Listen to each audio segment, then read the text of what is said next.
I think we're sitting on the mics. I don't feel it. Okay, never mind. There's All one right. over here. I have it. So, guys. And there's an extra chair. Who's the phantom chair? I know. Okay. I hear Don Gibb is supposed to be around. I'll tell you who that is. That's Don Gibb, and he plays Ogre, and we can't find him. He's around here somewhere, but we don't know where. And, we said, be here on time. He went, fuck you, I'm not going to be there on time.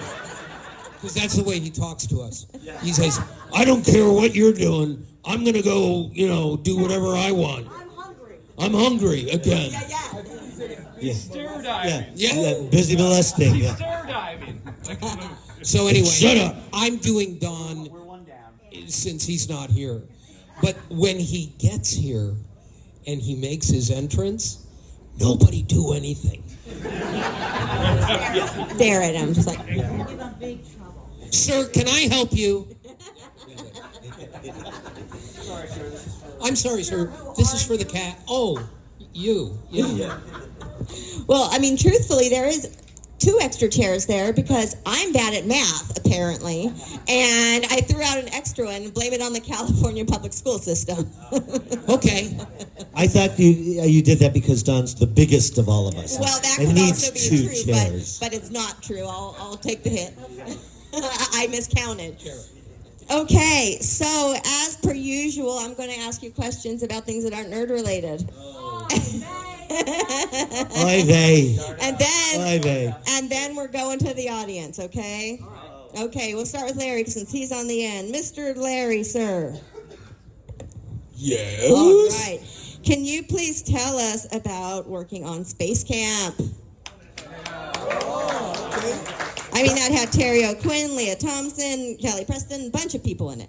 Yeah, that actually a really interesting story about Space Camp, which because it's so long ago, folks probably don't remember. It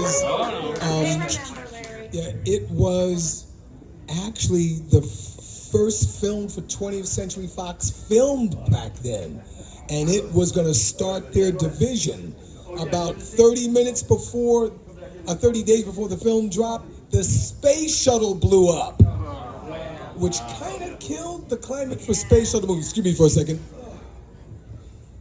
Oh, sorry. Oh, thanks for joining us.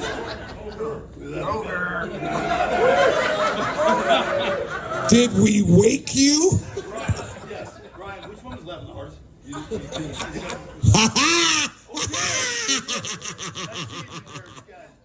All right, you can applaud him. Oh, you get mine. He's here. He's here.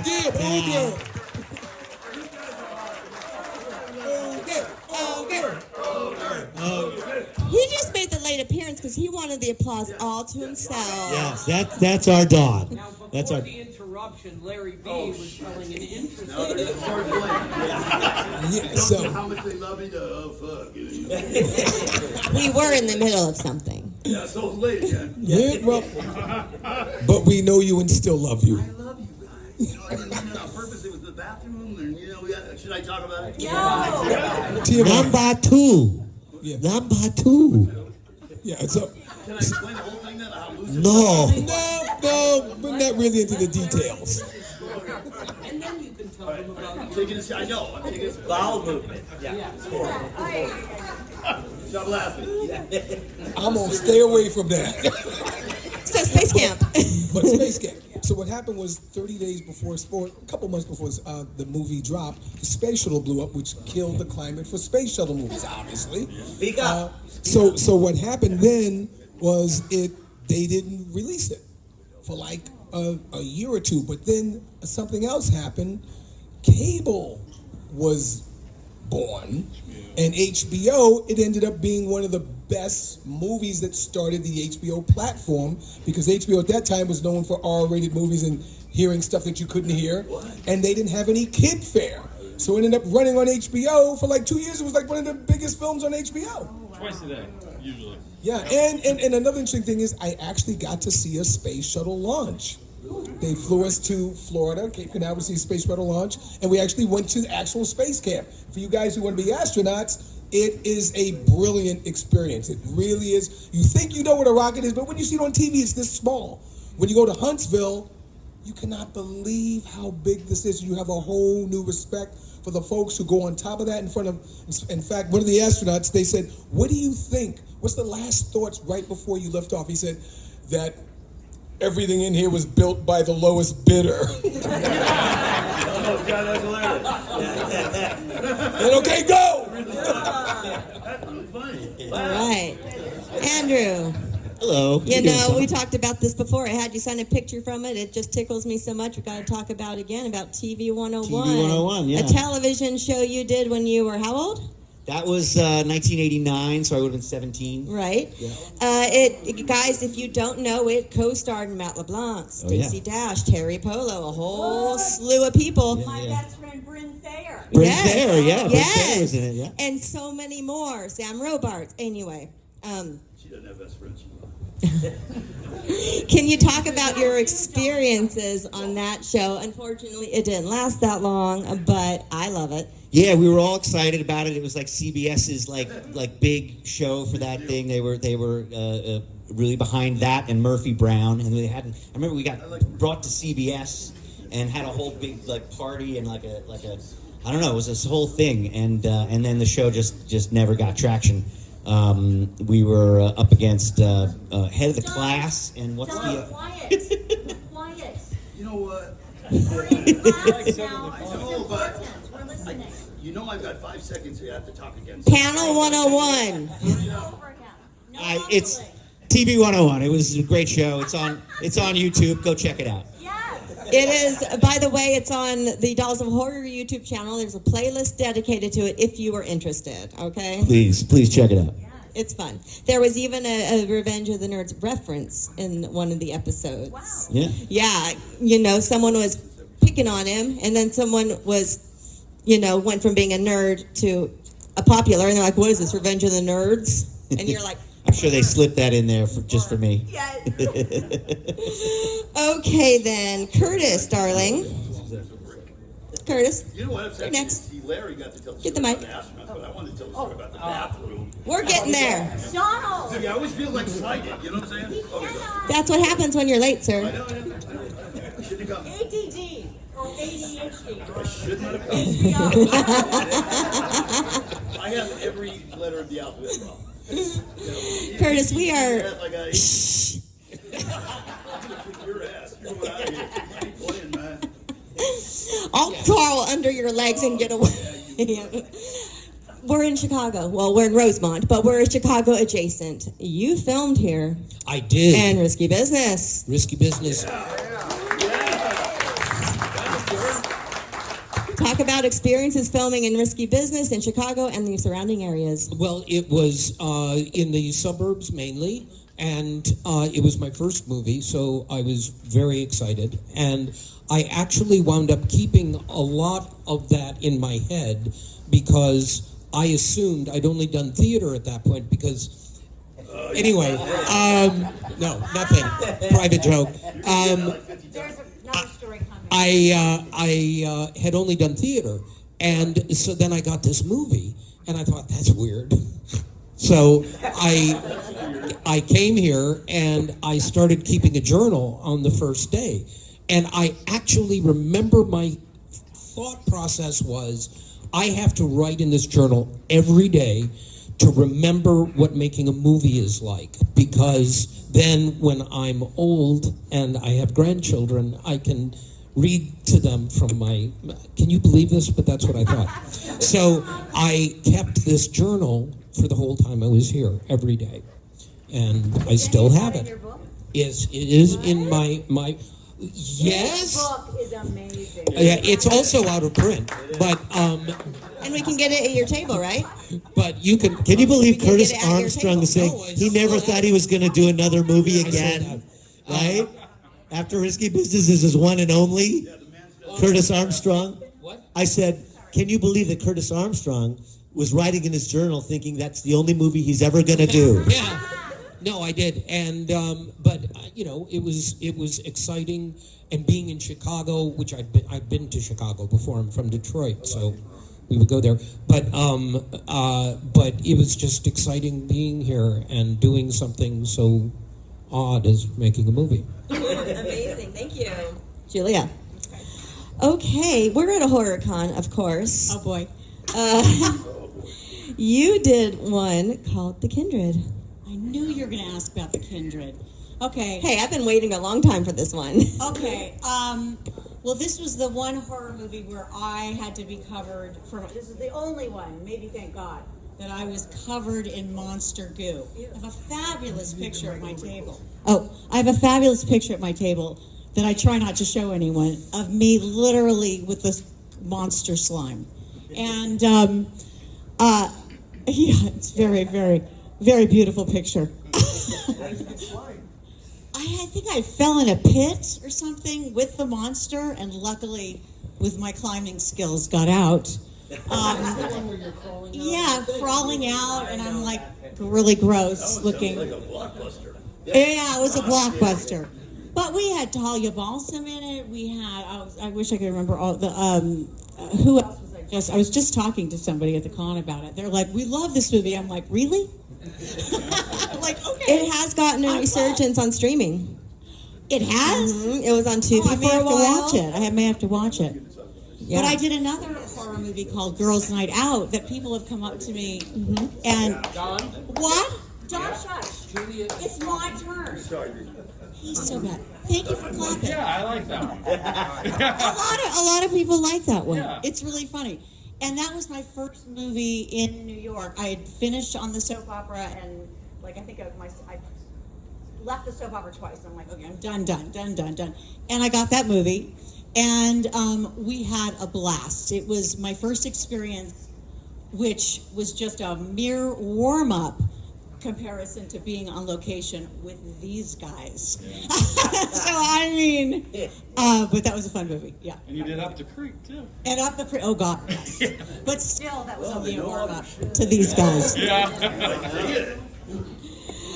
Brian, you're up. Hi. Hi. Okay, sir. I have to say, thank you, Omar. And you know, it reminds me of Takashi going, "I'm feeling fucking great."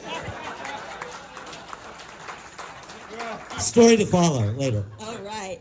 So for you, you were a part of another very popular franchise, Police Academy.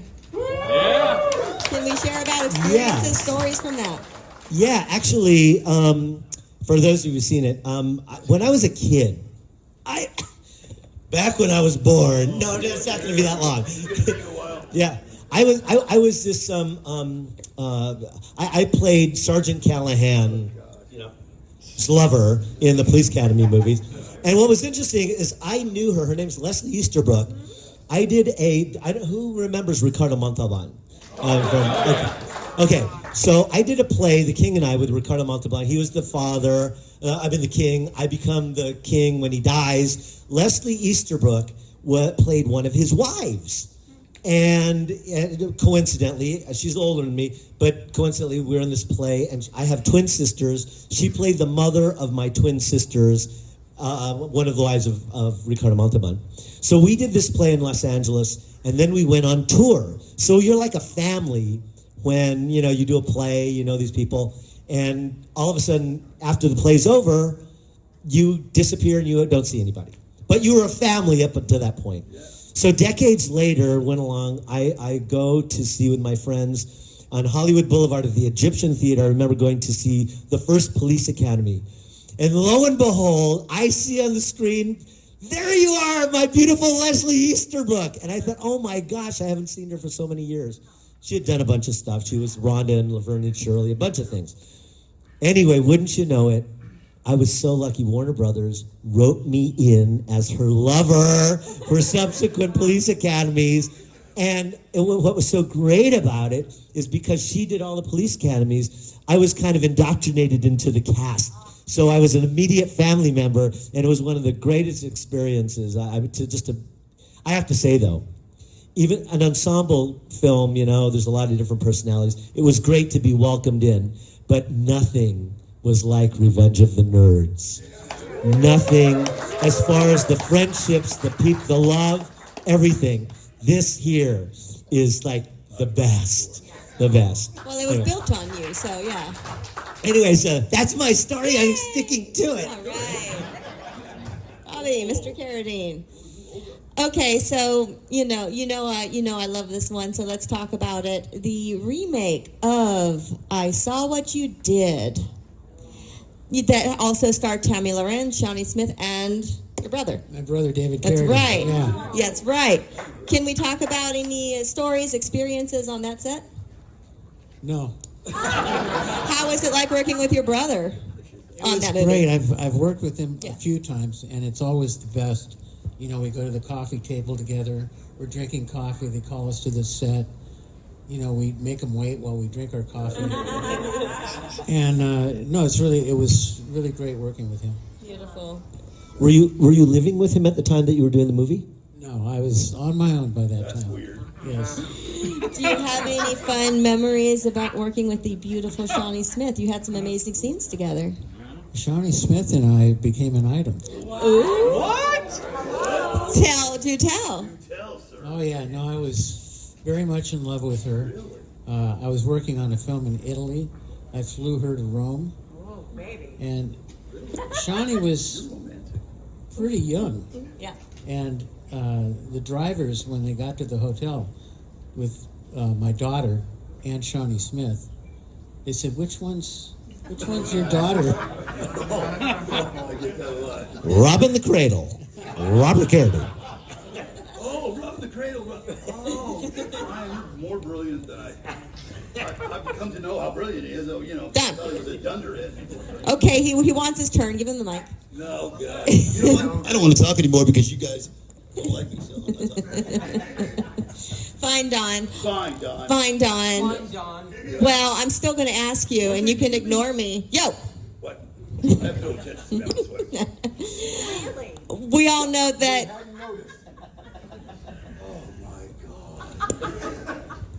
They're making fun of me. Oh shit! I'm gonna get hit. I'm gonna hit. Okay, so right here. Yes, ma'am. Okay. I love the show First and 10. Yes. Let's talk First and 10, can we please? Our friend O.J. Simpson. Yes, our friend O.J. Simpson. Friend O.J. Tell me about First and 10. You know, the thing about First and 10 was it was HBO's very first show. Yeah. Speaking of HBO, right? You know, and I remember, you know, like the third season, they had me cast the guy who was going to play that really like me would do. And I looked at Aubrey, I said, Microphone. oh, microphone. Well, I usually don't think I need one, so. But, you know, I looked at him and I said, you know, what are we doing here? I mean, nobody knows when it's on, you know? And then they finally kind of got serious about the fourth season. We were on Wednesday nights. They had billboards all over Los Angeles with my beautiful face. Nobody else's. First and 10 with Don Gibbons said. Really? Why are you guys laughing? See, I don't get this, you know? If we say something, they laugh. Let me ask you. Is it more sarcastic laugh, or do you think they really love me laugh? We all love you. Well, I don't believe you fucking... Well, no, I shouldn't say that word. I don't believe you damn people either. Oh, there's no little kids in here. They're going to... Oh, that man has a dirty mouth. We're at a horror con, if they're okay. Thank God, yeah. And, you know, for the horror folks, First and 10, I think it's streaming on Tubi now. John Is it? John Cassier is a major role Oh, in it my as well. Crypt Keeper, right? Yeah, Johnny used to cry. Johnny was Kick a hilarious. touchdown. Yes. I'm going, let's kick a touchdown, you moron. Yes. So check it out. He was great. We had all these people on that show. So many people. Chris Maloney was on. Yep. Jason whatever Begay was on. Yes, who is a Chicago guy now, Chicago PD. The people that came out of that show, you know, other than me, did pretty good. They did do very well. Yes. You know, it's a story of my life. You know that? Story of my life. Story of my life. All right. Thank you, Don. Oh, no, thank you. Take it away. Take it away. It was on Talking to you. several I love seasons you too, guys right? right now. That was a long time. Was it, Don? How many seasons? Yeah. Yeah. Yeah, and then Yep. OJ did his deal. And And then it wasn't on anymore. The show. oh, yeah, pretty much. I mean, I think they were going to do another season, and they went, not a good idea. Thank you guys so much for indulging me. This always doing this pulls out the funnest stories, so I appreciate it. But now it's the audience's turn. Audience questions, right there. Hush. Why did they You, let sir. these people talk? What? Want to see about Bloodsport? Yes, sir. Van Damme. It's such a great movie. It was really What? Bloodsport. I have a, people ask me that when I'm at the table probably 1,000 times. And Sean and I put these little recorded buttons on there, and I just hit, he's a friggin' jerk. I don't even know what else to say, I was like one of the worst human beings I've ever met. Are you being serious?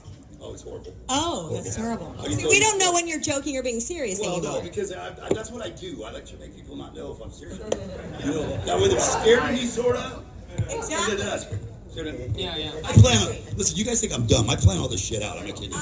Even though it sounds stupid, it's planned. My buddy over there, Sean, he makes sure that I, put my pants on and, I'm good. Once they're on, my shoes are on, I'm a good guy, right? I don't sound dumb, do I? No. Thank you. Anybody else request from Don Gibb? That's when people can go away. And then a straight jacket gets put on your ad. Yeah. Yeah, they'll carry me out of here. Yeah. Until I get to my table. Yeah. They let me loose. They say, Sean, get him. You guys are going to put that leash on me, are you? No leash, sir. Okay, who else? Ashland. This is for anyone, everyone. Don can go last. Everybody makes fun of me. What were some of the most challenging moments to film on Nerds as far as getting through it and not just breaking or just soaking up the ridiculousness of some of it? What were some of the hardest parts to get through Without laughing? without ruining it? Well, one of the hardest parts to get through for me was the scene where I was on the moonwalk with Betty. That was really difficult. That would have been difficult. Yeah, it was hard. It sure was. That's why you nerds get chicks. Because it's always hard. Anyone else want to contribute? That's like science. I remember in Nerds 2, there's a scene where we're in jail or whatever, and some tough guy tries to intimidate Bobby, and Bobby just freaks out and intimidates everybody else. And it was his bit was so hilarious that I couldn't get through a single take. We kept on doing them, and they finally were just like, just Cut him out. yeah, just cut him out. We just have to get this scene. He doesn't necessarily have to be in there. No one's gonna notice it.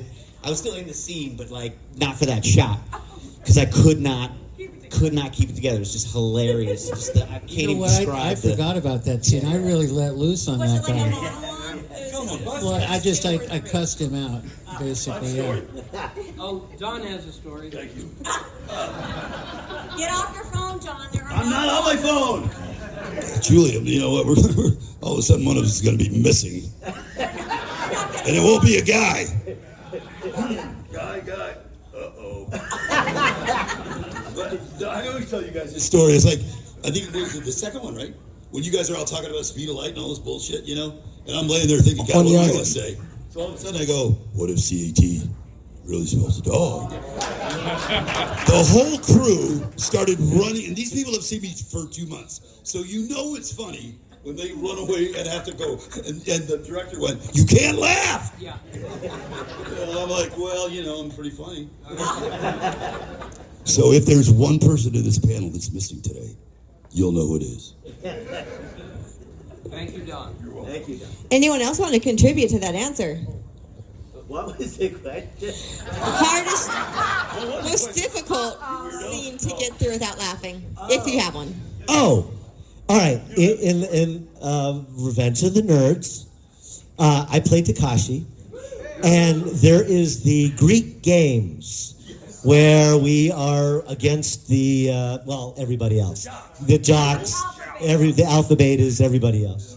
Well, there's this one scene where Takashi has to show up and has to get on a tricycle and go around and take a beer every time he goes around, and it's a big race. Well, there's no such thing as trichloromethylene, which is the counter effect of all alcohol in your system. So it was a nice, beautiful, hot day in Tucson, Arizona, where we were filming. And so the main cast comes to the set, and we meet up with the prop guys. Prop guy goes, okay, you have a choice. You can have a soda that we dress to look like a beer, Or you can have some cold beers if you like for the same. Are you fucking kidding me? Of course I want a cold beer. Right? Okay, I just was not thinking because, when you film, you take, shot, then another angle. Take, shot, another. Well, there was a scene where there's Anthony Edwards, Tim Busfield, and Bobby Carradine. And there's three of them here, and Takashi keeps coming. Say you're the camera, right? And they said, we're going to just keep shooting. And so there was somebody behind me on the tricycle, and they just said, we're going to keep the camera running, just keep coming up with stuff. Okay, so they push me in, they give me a beer, and I come up with, oh man, these guys, we're going to kill them now. And they push me back. And they push me back in. Give me another beer. Oh, God. And I'm coming up. Oh, yeah. We're going to get these guys now. Well, we're going back and forth. The camera's still going. They finally pushed me in. I had another beer. And they go, Bobby goes, how you feeling, Takashi? I go, oh, fucking great. And they kept that in. That wasn't in the script. Anyway. Yeah, because I had to chase you. Remember? Yeah, you tried to chase me. Yeah. You were ripped. I was ripped. You're right. I did. Yeah. Did you ever fall off on it? Like, did you ever topple? No. Tony and Bobby picked me up and took me around the track. Oh, that's nice. Anyone else want to contribute to that one? Well, mine is not really a funny one, but it was a true one. The javelin throw, you guys maybe know that. Crazy. I had the craziest fever back then. And was belching and all, and I said, look, I can't do it. I can't shoot anything. They were like, well, can you just come out and shoot this one time? And I said, okay, I'll give you one take. Hope it works. And so we did the one take, and look what it turned into. You just never know. And Morrison did take that into account when he designed it. I think it's one of the most recognizable things I really do. Everybody asks me about that. Well, first they ask me if you're really gay, and I'm like, I'm really happy. Not the same I thing? think he's straight as an arrow and more straight than any of us. That's good acting, my friend. Okay, so mine is not a funny one, but mine is, I love so much when my character turns to the love part, once I fall in love with Lewis, Bobby Lewis, but And, so, well, over the year, anyway, I'm moving on. But the scene that I just totally slays me, and, it's the last scene in the movie. And, he does his incredible monologue, and every friggin' time I'm like crying. And it's so, because it's such a true and beautiful meaning to the whole thing. And so, it was so easy to do that, running into him with my total glee and love. And that to me encapsulates the entire meaning of the movie and why it's so special and why we all relate to it. Still holds up today. What's that? It still holds up today. Yeah, thank The you. meaning. Thank you. Yeah. Thank you. Thank you all. That's so nice. 40 years later, Yeah. we're still alive. Yeah. Well, not me for too long. Yes, but- red shirt. When you see any list on the internet of movies that could never be made today, Revenge of the Nerds is always one of two movies on the list. How do you guys feel about a reboot? And how close to the material do you think Hollywood will ever reboot Revenge of the Nerds? Will the reboot happen? Ever? They tried to do one. They did. I forget when it was, like 2005 Yeah, or something like that. Yeah, they and shut they it down shot like because- they shot like 2 weeks of principal photography on it, and I don't know what the decision was. If they were like, we're just not getting the. No, the reason why they shut it down is the school got a hold of the script and it was so disgusting they shut it down.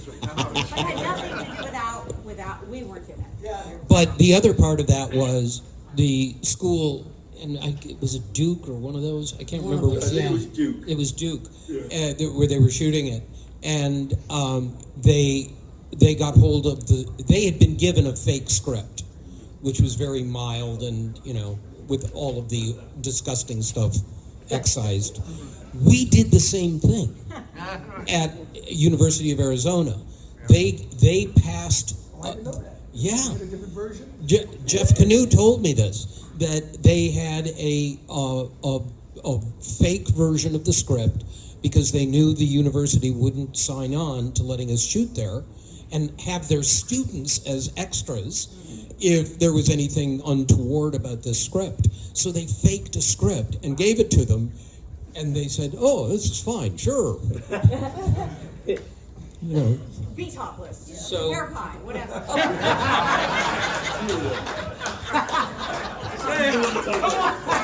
We left that out. Man. wasn't in our original script. that was a wardrobe malfunction. Well, you know, one of the things that was in the original script was the robot that we had was supposed to go around and get erections. And I told whoever it was, producer, director, somebody, said, "Don't do that. It's crass." Yeah. It's funny when you think about some of the things that stayed in, and they were concerned about the robot getting an erection. Curtis, I have a question for you, sir. What does untoward mean? It's Not towards something. right. You're going away from it. Yeah. I didn't need your help with that one. I thought it was something more. Sorry, I shouldn't have. I should have expressed So myself. do you think the fake script was better than the one that we read? Who knows? I mean, it couldn't have been any worse. I mean, Anyone else back there? Yes. Question for Robert. Any memories from Escape from LA? Yeah, when I heard that film was being shot, I tracked down John Carpenter. I'd worked with him before on Body Bags, so we had a relationship. I said, "John, I really want to be in this movie." He said, "Well, it's kind of already cast, unless you're willing to shave your head." I go, "Shave my head?" He says, "Yeah, I haven't cast the skinhead yet." I said, "Do you really have to shave my head? Can't you just put on a skull cap?" He said, "Oh, those always look fake." I said, "Well, what if I came down to the set and had them fit one just to see what you think?" And he said, "Okay, I'll do that." So I show up at the set. It's in the evening, somewhere in downtown LA. I go in the makeup trailer, and there's a family called the Westmores that are very famous for makeup. And it was one of the Westmores that put on my skull cap. And I went over and I saw John. It took like 3 hours to put this cap on. And I went over and I saw John. I said, "Well, what do you think?" He says, "Yeah, you shaved your head."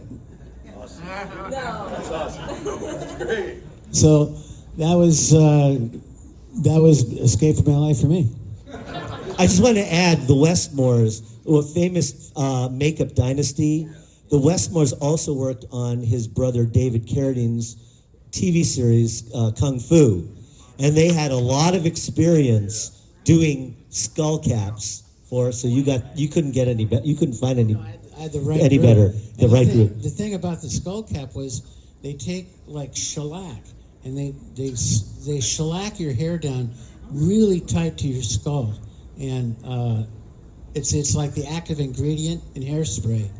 So after I finish shooting, they take off the skull cap, but they have to get that lacquer out of my head. Otherwise, the hair is just going to break off. Oh, wow. Yeah, no, it was really scary. Very scary. Because he has beautiful hair. I know, right? Yeah. Good girl. Behave. That was actually a compliment. Right there. Yes, you. Yes. Okay, so this one's for Larry. We actually talked at his table about one of my favorite movies, which is Fear of the Black Hat, that she was in. I don't know if anybody's ever seen that, but it's amazing. If you haven't seen it, you should go check it out. But my question is, like, so that was filming around the same time that CB4 was filming, which is like a very kind of similar, concept of like a behind-the-scenes kind of look at what's that? Yeah, like a mockumentary about like hip hop.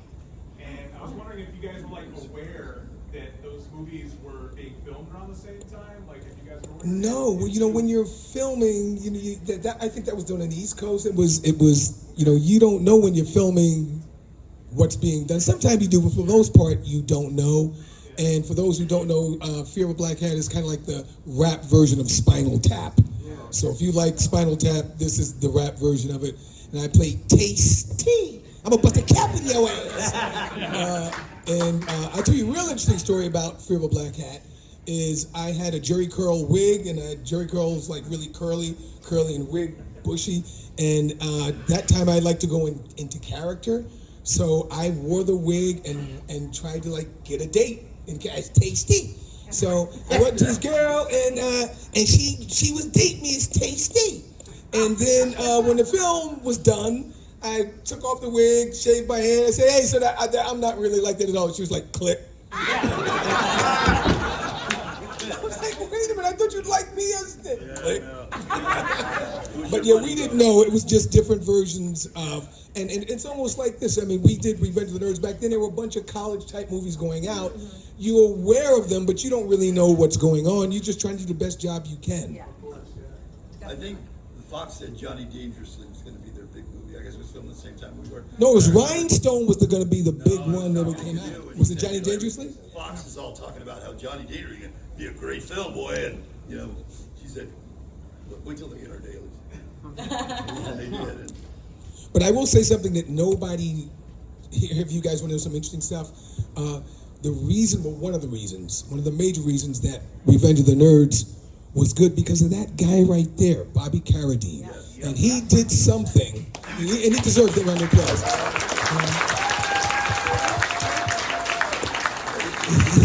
He made a choice, and this is my acting coach side of my brain talking, that really cemented I think the well-being of the movie, and that was he decided to play it real.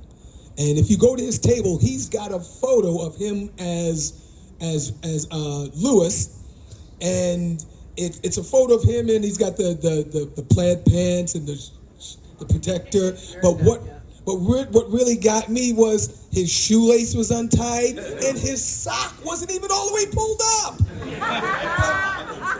But here's what tripped me out. Remember, you're in Tucson, Arizona. This is 40 years ago, okay? So we show up, and of course we don't know each other at first, and you're wondering what everybody's like. So you just can't wait to me. You don't care. Hey, Bobby Carradine's on, okay, and I know him from all this other stuff. And when I see Bobby, he's dressed like Lewis, outside playing with a model airplane. Him and Tony Edwards, and they look just like they look in the movie. And I remember telling Tim, going, "What the fuck? These guys are really like this." And so what it did is it let us know to play this real. And I think that was a great choice by him. And you follow the leader. He was the leader for us there, and it made it real. And I think that's one of the reasons this sets aside from the other movies. The other movies play it campy. And Bobby was smart enough to decide to play this real, because I think he'll say it. When you're a nerd, what did you used to say? You got a great story. You used to dress up and did what? When you're a nerd, you don't know that you're what? It's like hard to Yeah, yesterday. give me a hint. Yeah, when you're a nerd, you don't know that you're a nerd. When you're a nerd, you don't know. Oh, right. When you're a nerd, you don't know you're a nerd. You think you're just a regular person. And how did he find out that you have a story about you went out, you were in that? Well, I went to the location 2 weeks early, and I purposely left all of my clothes at my house, and I took my wardrobe with me. So if I was going to leave my hotel room, I had to dress as the nerd. So I didn't leave the hotel room for about 4 days. I was living off of, room service, and I was getting cabin fever. I had to get out of there. So I got dressed as Lewis, and I went out, and I'm like ready for the shit to hit the fan, and nobody even reacted. They just figure I'm an engineering student from U of A. You know? So yeah, it was working. It just shows you that nobody really looks at your character. You always think, "Oh man, I can't go out looking like this," and nobody's paying any attention. It's just that character was so far from who I am that I had to go there 2 weeks early just to get away from all my cool stuff in LA. And his cool girlfriends and all, the whole thing. All the way down the line. Yeah, the whole thing. Yeah, I was going to say, one of the things that was really cool about Revenge of the Nerds is, it was 20th Century Fox, which is a major studio. Studios do not send main cast members out to location a couple of weeks before principal photography to rehearse and to bond. But for some reason, it was decided that they were going to send the key cast members out to Arizona so that we can rehearse and bond. And believe it or not, it was such an amazing thing, because We did. We rehearsed and we bonded, and we developed relationships amongst each other that ordinarily you might not get when you're just thrown into a set. All of a sudden, and you start working. You know, we got to know each other first, and I think it really made a difference because back then, this is 1983. We started filming this. To this day, we are all really close. We're really tight friends here. It made a big difference. Tell the people who wasn't at that main character that wasn't at those 2 weeks. Tell them who wasn't. No, you tell. I wasn't in it. They didn't invite me. But we still fell in love with Don anyway. Well, he wasn't there because they knew that he was there the whole time. You're like, we're out. But you were a jock. You weren't a nerd. You were a jock. You became a nerd later. You know, another thing about that idea of sending the cast and all that, my experience in movies for the first 3 films I did, which were Risky Business, Nerds, and the one no one talks about, Clan of the Cave Bear. All right, homework for next time. Yeah. Oh!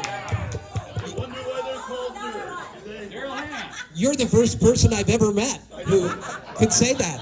But in all 3 of those cases, that's what they did. They sent us out. In Risky Business, we got there 2 weeks early before principal photography. Every morning they would pick us up at the hotel. Tom Cruise, me. Huh? Yeah, out in the Lincolnwood Hyatt, which is now gone, but it was there at the time. And they would take us and they would drive us to a mall, because the idea was these are all high school students. So what high school? They go to the mall, and they would drop us at the mall and leave us there, and we would have to stay at the mall all day until they came and picked us up in the evening. And we would, go to record stores and go to, buy new shoes and shit like this because we were supposed to be teenagers. I was 30. So it was kind of unusual for me. So Andrew, they talked about the whole process of going 2 weeks early, getting to know each other. Were you were much younger? Were you included on all that, or did you come late? I think I was. I do remember getting there early and seeing Bobby for the first time in character, and like they said, and just being like, "Oh wow, this is crazy. Is that what he's really like?" But no, it wasn't what he was really like. But yeah, I was there, and we did rehearsals and stuff like that. But I don't remember the first 2 weeks that as well as some of the film when the filming got started. That was really the exciting part. Like I was just kind of there. It was my first movie. I had no idea what to expect. So Explain what your day is like as a child actor, because it's different than a regular actor. yeah. There's all these rules where you have to go to school, and they get you a tutor, and then they set up a little place where you can go. So anytime there's downtime on the set, you have to go to school. And I think the AD was putting me in school just to make sure I didn't see anything, or he was very, very nervous, always trying to get me in there. You're supposed to do 3 hours a day, 15 a week, but he was always like, no, we got to log extra hours just in case we need you next week or something like that. Total bullshit. Unbelievable bullshit. Yeah, they're just trying to keep me from seeing anything, but I missed out on the parties. That's right. That's right. Of course, we had to. There was one party. It was in Larry's room, and I guess my mom and I we were all there, and Larry was just like, "Oh, Mrs. Cassess," he said, "you're probably not going to want to be here in 20 minutes." and she was just like, "Got it." Wow. What was happening? I forgot what we did in 20 minutes. You know me, I don't know nothing about nothing. I certainly don't know because I wasn't there. So. Okay, one more audience question. The man in the front. This was for Robert. Are you still able to do your famous laugh? Yeah. In the mic. Wait, hold on a second. Yeah, do the mic.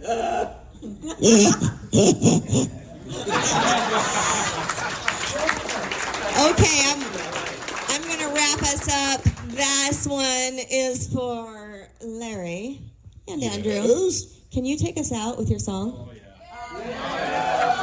Okay, are you guys ready for that? Okay, but I'm gonna need your help first, though. Ready? Okay. So first we're gonna go with. Can you clap your hands? clap your hands, clap your hands, clap your hands, clap your hands. I said, clap your hands, everybody, and everybody clap your hands. We're Lambda, Lambda, Lambda, and and we come here on stage tonight to do a show for you. We got a rockin' rhythm and a high-tech sound that'll make you move your body down to the ground. We got Poindexter on the violin, and Louis and Gil will be joining in. We got Booger Presley on the mean guitar, and a rap by me, Lamar. We got Takashi Beaton on his gong. The boys in the moves are swearing along, and just when you thought you seen it all, along comes a Lambda 4-foot tall. So everybody out here on the floor, so we can do our body like never before. Everybody pray.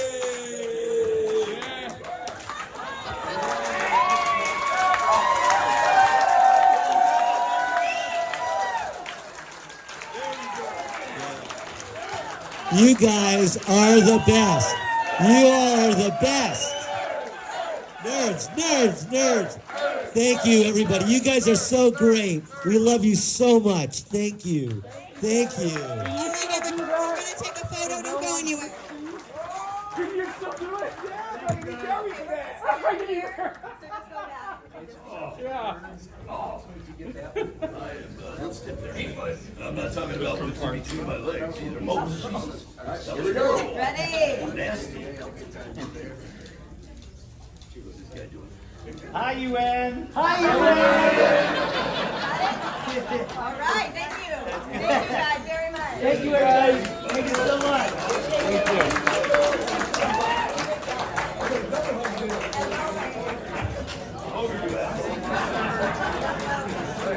Redwood's still around.